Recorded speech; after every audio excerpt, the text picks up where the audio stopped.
Our talk today is about describes a method of transmitting and receiving information using visual signals of single letter signal as specified in the International Code of Signals or ICS of Annex 5.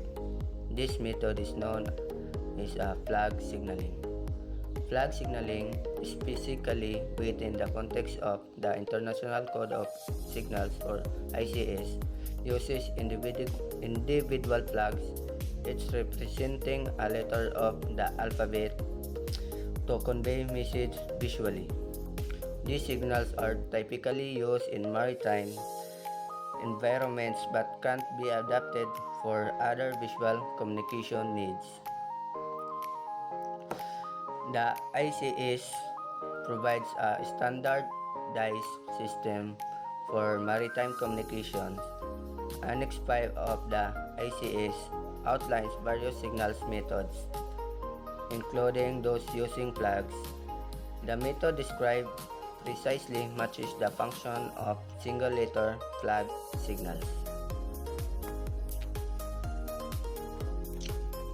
Standard transmission methods. Information is transmitted using several visual and non-visual methods. Flag signaling using specific alphabetical posted on a visual hills. Flashing light using a signal lamp to transmit Morse code symbols, dots and dashes. Sound signaling using a ship whistle, siren, or foghorn to transmit Morse code. Semaphore signaling by hand, flags, or arms to represent. So, first, flag signaling mo gamit ang murag mo taod ka flag diha nga unsay kuan gamit sa inyong barko sa about sa flag kintahay or alpha. They have driven on the vessels like that, and flashing light is kang suga sa barko nga naay atubang ninyo or makita sa ubang barko nga you use the Morse code of using flashing light.